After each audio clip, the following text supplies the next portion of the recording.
Today we've got information about the 3 new characters coming to Squad Busters, including all of their abilities. That's the Archer, that includes Leon, and also the Miner. So let's start with the Archer, who looks absolutely insane. Now we know from the official video earlier that in the baby form she shoots an arrow volley after 12 Archer attacks. And while that sounds good, how about an extra arrow volley? At the classic tier, when you fuse your Archer, you will shoot an extra arrow volley. Sounds a little bit like the Dynamite. I predicted that it would be like the Dynamite, and here we are, a lot like a Dynamite. And at the super tier, you attack faster.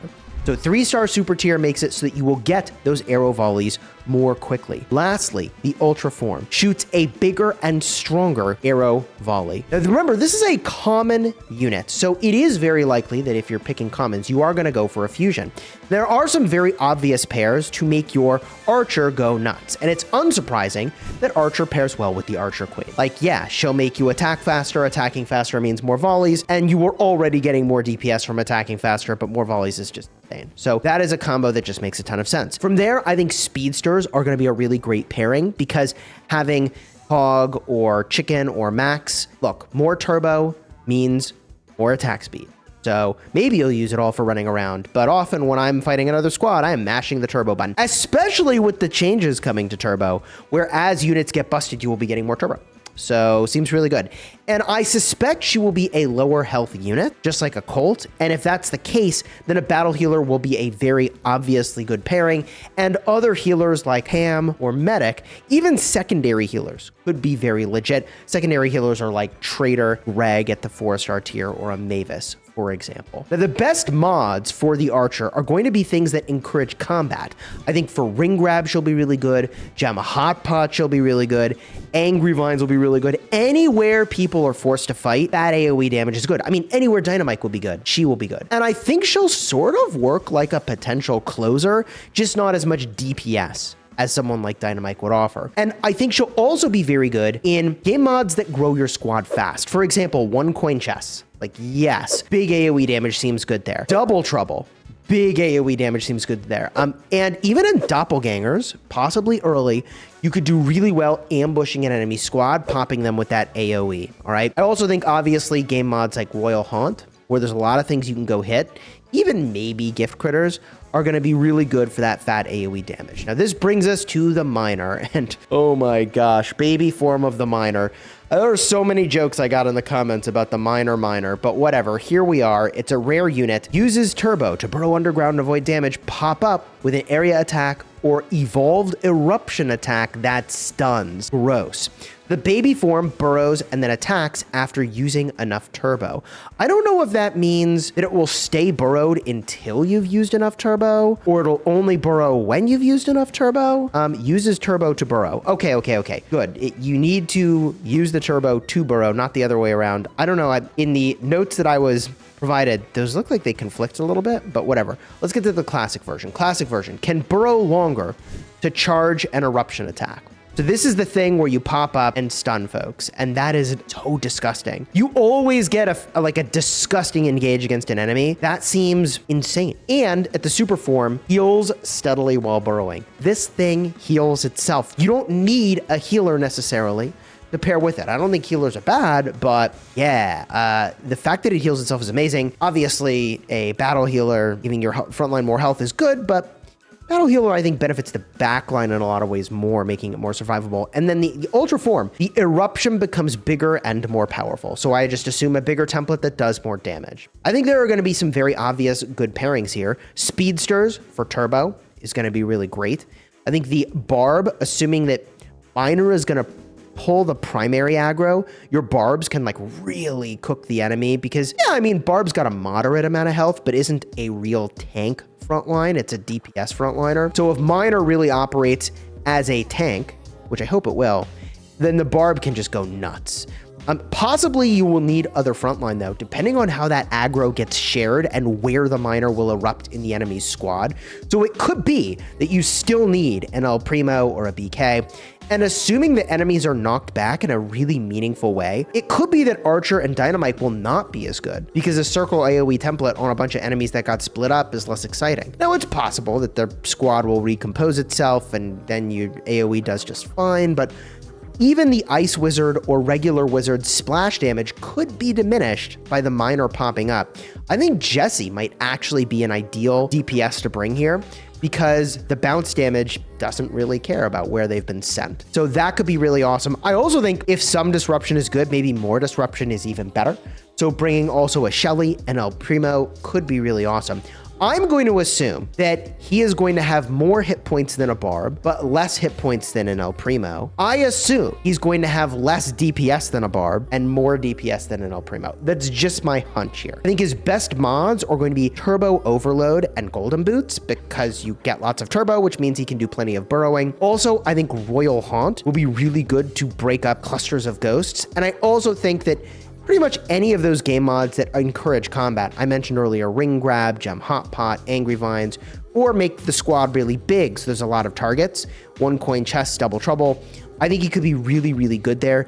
It is also possible that he disrupts their squad, but because the squad is so big, he just gets popped. So it may not be ideal without some additional tank support. We'll see as we start to actually, use him and get some experience to see how that works out. This brings us to the Leon. Leon gives invisibility spells that let you sneak around players and hide amongst monsters. He is, as you know, an epic tier of rarity, and at the baby form, he simply gives you an invisibility spell. Okay, but what does the invisibility spell do? It says become invisible and sneak around enemies when not fighting. So I assume when you actually engage in combat, it will break your invisibility. I don't know how long the invisibility lasts. Surely it's not forever, because that would be gross. At the classic form, 2 stars, increases your movement speed while you're invisible, which is awesome. And at the super tier, 3 stars, gives another invisibility spell after you have attacked 25 times. So things that give him more attack speed, like a Queen, because he's a ranged unit, are really valuable. Turbo is really valuable because you attack faster. These sorts of things will make it so you can get the spells more quickly. And the Ultra form makes you move even faster while you're invisible, which is why he is a speedster. I suspect, obviously, you cannot go invisible while you are engaged in combat, so you can't probably use this as a disengage from a fight that's actively happening, but this probably means you could do some insane ambushes. And does the invisibility gray out if you're already in combat such that you can't use it? I'm not sure. Speedsters like the Chicken or Hog to engage or escape and then go invisible could of course be awesome. And I think the Wizard will be the sneaky, amazing Leon pairing, because yeah, having the invisibility spell in your pocket is nice, but having a second spell to go with it is even more gross. Imagine you roll up on somebody, right? You pop your invisibility and then you still have the rage spell in hand and you use that. Gross. I think his best mods are going to be Ring Grab and Gem Hot Pot. Dude, just imagine somebody sitting there with the Gem Hot Pot, minding their own business. And I guess they're sort of expecting someone to show up. But then you come out of freaking stealth and just boom! I don't know what you're even supposed to do with that, especially with a Miner. The Miner's going to pop in there, stun your squad. What are you supposed to do, bro? What are you supposed to do? Now, there are 3 new game mods that the developers teased in their video. The Crystal Forest is where you get this crazy version of Greg. The map is overgrown with these magic trees, and you run around harvesting those trees. I think this could be arguably one of the more fun game mods because harvesting trees just feels very productive. I don't know, there's something extremely satisfying about it, which is why, by the way, one of the main commercials, at least I keep getting shown for Squad Busters, because obviously I get tons of ads on YouTube for Squad Busters, but it's a bunch of trees and Greg's just going chopping trees. I'm like, yeah, no, actually, there's a game mod for that. It's in the game. I like that that's actually a thing. The next game mod is Timeout, where your squad gets busted if your clock hits 0. It looks like as you go and bust monsters, and maybe other things too, you get more clock time. And so obviously managing your clock is going to be a critical part of this game mod. I think it is diabolical and very interesting as a game mod. It reminds me of that one movie where I don't remember the name of it, but everybody had the amount of time they would live on their wrist or something. Whatever, it doesn't really matter. Time was the most valuable thing in that movie. I could probably search it and figure out what it is. And this brings me to the final game mod that I'm the most skeptical of. It's called the Hatchling Herder. Giant hatchlings can be captured for gems. So you catch a bunch of chickens. The chickens follow you around. And I don't know, I guess they lay golden eggs, gem eggs? Is that what happens as you go, or do you get gems from them as you go? I don't know exactly how that's going to work. My suspicion is that this could be, I don't know, I mean, it's going to be very ambushy with people showing up and stealing your chickens, but like, I don't know. It just is what it is, right? Ambush heroes or characters could be very good here, like Leon, like Miner. Range DPS seems like it could be pretty good for that. And I don't know, what they showed us in the teaser is these like really long lines of chickens running around places. I think this is, of the 3 game mods, the one I will like probably the least of these 3. I'm not saying I won't like it. I'm just saying I am most excited for Crystal Forest, then Timeout, then the Hatchling Herder. But the other thing that has changed in the Lava World maps is there is a new Volcano Gem Mine replacing the regular Gem Mine, shooting boulders that explode into gems, which is a pretty cool piece of flavor, all right? Now, at the end of the little event period where everybody can unlock the new 3 heroes, so you can play through the Lava World sneak peek to start unlocking these characters. If you have reached Desert World, all you have to do is collect pancakes in battles for the Hungry Mini P.E.K.K.A.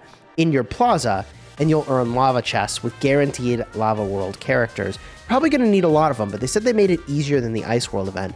Then after the sneak peek week, the Lava World will be moved to the end of the world journey.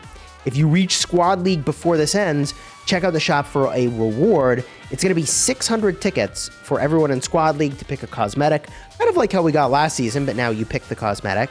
And it's also for first place globally, 300,000 coins, second place globally, 200,000 coins, third place globally, 100,000 coins.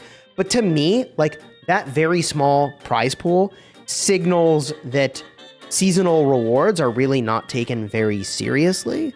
Like, you don't push to #1 in the world for 300,000 coins. Like, that's not a thing. So it is surprising to me that the rewards don't match what the achievement is, which to me signals the developers probably, I'm just guessing, are like, hey, we would like to give these people something, but I would really hope that, like, these are very obviously disproportionately small rewards for the placements these players have earned.